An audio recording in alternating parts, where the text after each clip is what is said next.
Terima kasih pemirsa, Anda masih bersama kami dalam Kominfo Newsroom.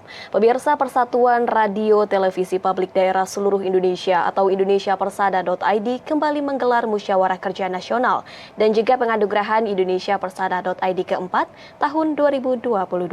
Organisasi radio dan televisi publik daerah atau Indonesia Persada.id yang saat ini dikomandoi oleh Ganjar Pranowo telah memiliki anggota kurang lebih 300 LPPL radio di seluruh Indonesia.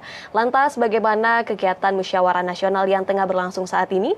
Kita akan membahasnya hari ini bersama dengan Gubernur Provinsi Jawa Tengah atau dalam hal ini ialah Ketua Umum Persatuan Radio Televisi Publik Daerah se-Indonesia, Bapak Ganjar Pranowo. Kita sapa terlebih dahulu. Assalamualaikum, selamat malam Pak Ganjar. Ya, waalaikumsalam. Selamat malam Mbak Bilkis. Baik, Pak Ganjar, ini merupakan suatu kehormatan bagi kami, Pak. Sebelumnya terima kasih telah meluangkan waktunya untuk bergabung bersama kami, Pak Ganjar.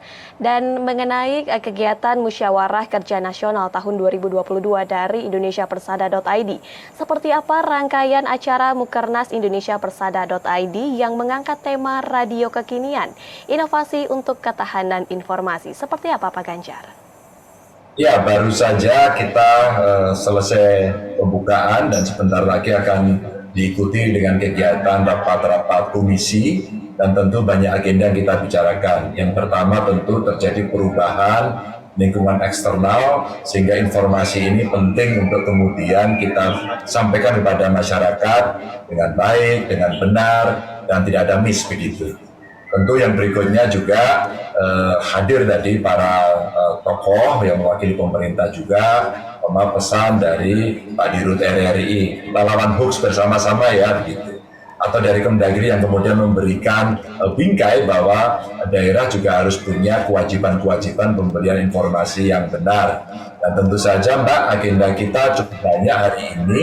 Kita akan meminta pengalaman dari lembaga-lembaga penyiaran di kabupaten kota, mana yang kelembagaannya bagus, mana yang manajerialnya bagus, mana yang kemudian kontennya bagus, mana yang training and development-nya berkaitan dengan pengembangan SDM-nya bagus. Maka kita akan share di sini dengan harapan nanti dari lembaga penyiaran yang ada di kabupaten kota lain bisa meniru gitu. Jadi ini garis-garis besar yang nanti akan kita bicarakan.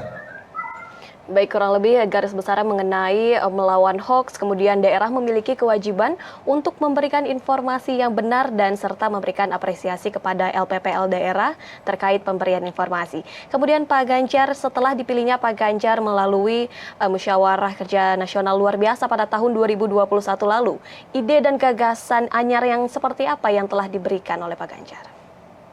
Ya, sebenarnya ada beberapa hal ya, kita ingin membangun jejaring untuk penyiaran. Kita bisa kolaborasi dengan lembaga penyiaran manapun ya. Terus kemudian siarannya tidak cukup berhenti pada saat seperti ini, tapi kita bisa taruh di tempat-tempat yang orang bisa mengakses terus-menerus.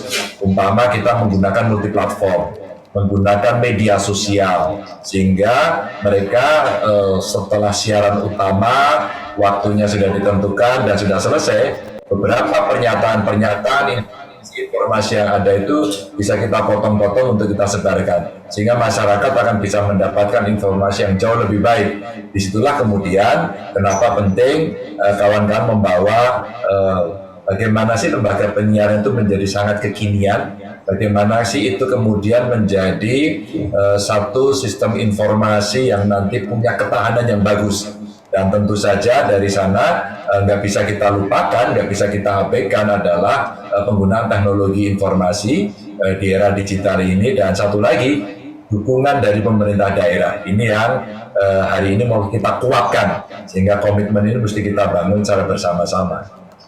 Baik, komitmen untuk berkolaborasi dengan banyak jejaring, kemudian tidak hanya berhenti sampai di sini saja dan terus mengencangkan kolaborasi dengan pemerintah daerah, begitu Pak Ganjar. Kemudian LPPL ini kian dituntut untuk mampu memberikan konten siaran yang dibutuhkan oleh masyarakat, apalagi masih dalam masa pandemi saat ini. Apa yang dapat dilakukan oleh Indonesia Persada.id untuk kian meningkatkan kualitas SDM itu sendiri, Pak? Sebenarnya bisa menggunakan training-training. Maka kenapa tadi di depan saya sampaikan perlu kolaborasi. Kolaborasi. Ada dengan pemerintah, ada dengan swasta, ada dengan antar lembaga penyiaran sendiri. Bahkan dengan lembaga penyiaran internasional. Beberapa waktu lalu, saya bicara di depan radio komunitas. Ternyata orang yang peduli dengan radio komunitas itu banyak sekali. Bahkan ada narasumber yang sering datang ke Indonesia rutin, dia berasal dari Jepang. Ini kami sampaikan kepada kawan-kawan agar ini juga bisa diakses. Mereka di komunitas bicara kebencanaan. Ini kan hari ini berikan dong informasi. Ada jam-jam tertentu tentang info dari BMKG umpama, dari umpama. Kita bisa antisipasi. Tadi mendorong semua membangun semangat kebangsaan kita. Pada jam tertentu kita perdengarkan lagu Indonesia Raya. Atau saya usulkan tadi kemudian mencari champion-champion lokal atau barangkali saya kasih sebut new hero, ya, pahlawan-pahlawan baru yang tidak terkenal, tidak populer, tapi dia bekerja untuk kemanusiaan, untuk bangsa, untuk negara di level lokal. Kalau kemudian itu kita bisa share, maka ini akan menjadi kisah-kisah inspirasi yang mendukung. Jadi ada banyak kebaikan yang bisa kita tonjolkan, bukan cerita hoax dan pertengkaran begitu. Baik, kemudian jika melihat perkembangan dunia digital pada saat ini, apa pendapat dari Pak Ganjar mengenai paradigma masyarakat tentang radio dan juga televisi daerah? Apakah harus diubah, Pak? Oh iya, pasti, karena anak-anak muda sekarang nyaris agak sedikit yang kemudian melihat televisi. Mereka menggunakan gadget dan kemudian dia tonton dari situ. Radio ada di situ nggak ada, aplikasinya ada nggak ada, yang kelas dunia ada nggak ada gitu ya. Jadi ketika semuanya ada, rasa-rasanya pengelola radio termasuk LPPL kita ini, Indonesia Persada.id ini juga harus merespon itu. Kita mesti adaptasi, kita mesti mengikuti, saya sebut sebagai pasar begitu ya, termasuk tadi dikatakan anak-anak muda.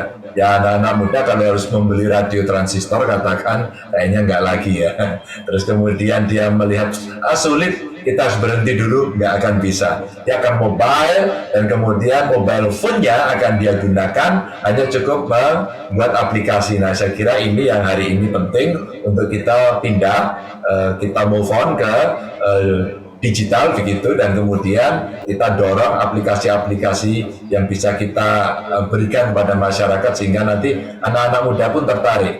Yang kedua, yang saya katakan new hero tadi termasuk dalamnya sebenarnya bahwa kalian dimanapun dengan karya apapun sebenarnya bisa dilihat oleh publik dunia, ya dunia. Kita tidak hanya bicara lokal sekarang, karena dengan teknologi digital ini sudah borderless. Begitu siaran mereka akan menembus kemanapun, dan kita yang bisa memanage lembaga penyiaran ini sebenarnya akan bisa mereplikasi terus-menerus sehingga sesuatu isu yang menarik, dan ini perlu, kalau istilah anak sekarang, digaskan gitu ya, diviralkan gitu ya, itu bisa kita dorong. Ini mau 3 hari atau 5 hari kita viralkan terus-menerus, itu akan bisa memberikan inspirasi yang baik. Dan dari sudut-sudut Indonesia, dari kabupaten kota, dari kawan-kawan yang menyiarkan, mereka punya kemampuan yang jitu. Nah, tinggal standar atau minimum standarnya kita siapkan semua, termasuk membangun infrastruktur yang ada.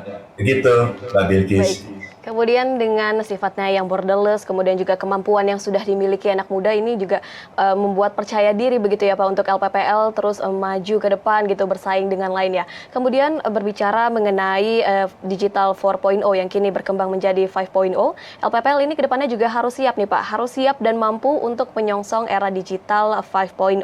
Nah, setiap daerah ini juga memiliki tanggung jawab moral begitu Pak, dengan adanya batasan-batasan di setiap LPPL. Bagaimana LPPL ini berkembang tanpa mengesampingkan moral, tetapi juga mampu untuk bersaing begitu Pak Ganjar? Bagaimana ini? Ya, itu terusannya pada konten tadi. Makanya kemudian kita pelatihan, upgrade, upskill gitu ya dari kontennya, sehingga kita bisa punya wawasan yang luas. Nanti kalau kita memproduksi konten-konten yang ada itu bisa masuk pada pesan-pesan itu tadi. Makanya kalau kita bicara bagaimana 4.0 dan Society 5.0, sebenarnya Society 5.0-nya sekarang sudah terjadi. Jadi masyarakat digital itu sudah sekarang. Sudah, maka kalau kemudian dari lembaga penyiarannya masih, maaf ya, 3.0, maka dia ketinggalan dua sudah itu. Maka ini mesti kita kejar. Itulah musyawarah hari ini yuk kita aja kalau kita melompat mungkin nggak ya gitu. Tapi ada di area tertentu yang kita nggak harus melompat. Mungkin transistor radio masih diperlukan. Mungkin televisi ya juga masih harus menggunakan repeater gitu ya. Itu masih mungkin nggak apa-apa. Yang penting informasinya sampai. Tapi kita mesti siap dengan segala kebaruan-kebaruan yang ada. Nanti kita tidak gaduh, kita bisa mesti update dan kemudian mengikuti perkembangan ini. Sehingga kalau kita bicara 4.0-nya relatif berkasihan. Kalau nggak siap kita latih. Tapi merespon masyarakat atau society 5.0 yang sudah ada ini, ya layanannya harus ke sana. Jangan masyarakatnya sudah masuk masyarakat digital, tapi layanan kita masih ada 2.0 gitu ya. Itu masih jadul sekali. Kita nggak pasti tinggalkan. Jangan-jangan itu sudah masuk. Jadi kita dan teman-teman saya kira sangat adaptif kok. Maka nanti Indonesia Persada ini saya kira dalam award-nya nanti sudah mempertimbangkan segala catatan-catatan penilaian yang ada sehingga mereka bisa dapat award kan. Nah, yang sudah pernah dapat award atau yang tidak dapat award, dia bisa memberikan testimoni jadikan narasumber. Kenapa kemudian kenapa di tempat kita belum? Sharing season yang harus kita putar terus-menerus agar kemudian semua saling belajar lah. Baik, kemudian berarti dalam hal ini masyarakat digital sudah terjadi dan harus didampingi dengan layanan dan fasilitas juga yang memadai. Kemudian terakhir Pak Ganjar, dari adanya musyawarah kerja nasional dan juga award dari indonesiapersada.id, output apa yang diharapkan, harapan apa dari Pak Ganjar? Harapannya semua orang mengeluarkan ide gagasannya tanpa malu-malu dan tanpa takut-takut. Semua mesti jujur, berintegritas apa adanya.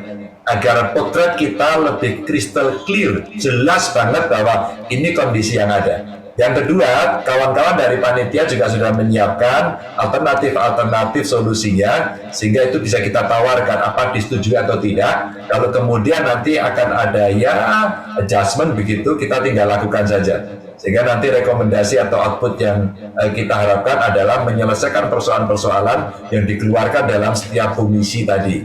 Maka sepulang dari sini tadi saya tawarkan, segera kita rumuskan, nanti dari kepengurusan akan saya dorong untuk memecahkan persoalan persatu. Setelah itu apa?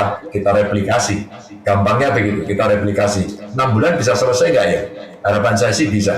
Akan banyak orang yang mau membantu kok. Kemarin saya bicara sama kawan-kawan yang ternyata peduli pada persoalan ini. Baik, dengan demikian semua diharapkan ini peserta dapat mengeluarkan ide dan juga Persada.id akan terus memiliki alternatif solusi dan juga rekomendasi untuk menyelesaikan persoalan serta dirumuskan untuk kemudian direplikasikan. Terima kasih banyak Pak Ganjar telah bergabung bersama kami pada hari ini dalam Kominfo Newsroom. Salam sehat selalu Pak Ganjar. Terima kasih, Mbak Birgit. Terima kasih. Ya, pemirsa, kami akan kembali dengan beragam informasi lainnya. Tetaplah bersama kami dalam Kominfo Newsroom.